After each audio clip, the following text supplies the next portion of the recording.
Legend says that during the Wei and Qin dynasties, 1,500 years ago, Emperor Zhao Wen, who was a fervent believer in Buddhism, built a residential monastery for Master Bao Tuo, who came from India. Since the monastery was situated in the woods at the foot of Shaoxi Mountain, it was named Shaolin, as Lin in Chinese means woods. But the monastery was in a remote mountain area, and its inhabitants were prone to attack by wild animals and bandits. As a result, the monks began to practice kung fu for self-defense, and the farming tools they used in day-to-day life became their weapons. There was little training equipment in the mountains, and so techniques were developed that utilized what basic items they had. From the humblest of beginnings emerged a simple but arduous long-term training regime that influences the practice of kung fu even today. Throughout its more than 2,000 years development and history, kung fu has no shortcut to becoming a master. Only endless practice, extreme effort, and total devotion can fully harness the power of kung fu.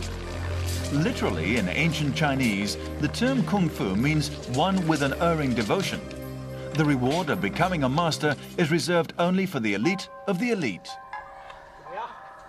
The first thing to learn in kung fu, and the most important fundamental stance, is Jia Ma, the back stance.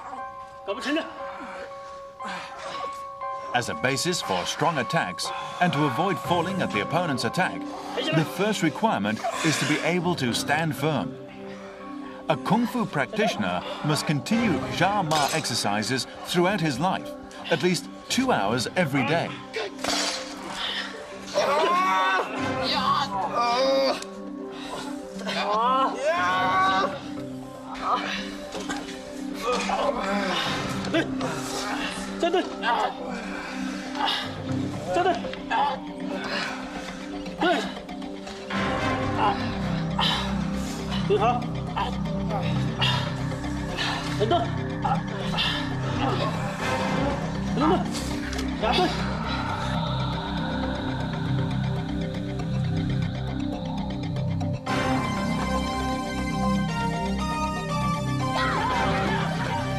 Slapping water develops mental toughness.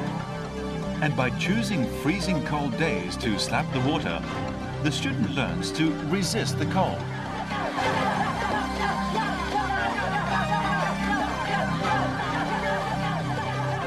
Willpower is more important than physical condition, reflecting the central aim of kung fu, to train both one's mental and physical power.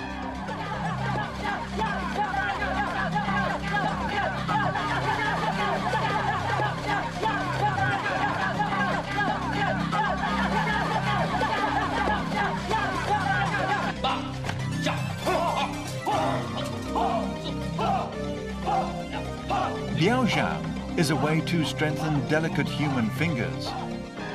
The many nerves in the fingers make them extremely sensitive to pain and therefore weak. What seems like a gentle pursuit of pushing one's hands into dried beans after only a short time becomes almost unbearably painful. For the kung fu devotee, it is a pain that must be borne regularly and for up to an hour at a time until the fingers are strengthened and the pain is controlled.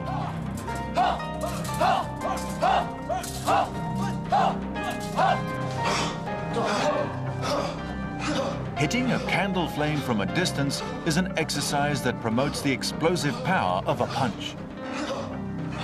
The rush of air driven by the fist blows the candle out, but only if every ounce of strength is placed into the strike. When the candle is out, it is relit and the exercise repeated. Repetitive training is the fundamental methodology behind kung fu. Repeat, repeat, and repeat again until your action is second nature.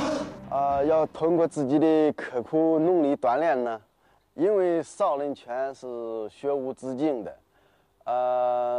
少林拳就像是佛教里边的大藏经，任何一个人一生的经历，他是学不完的。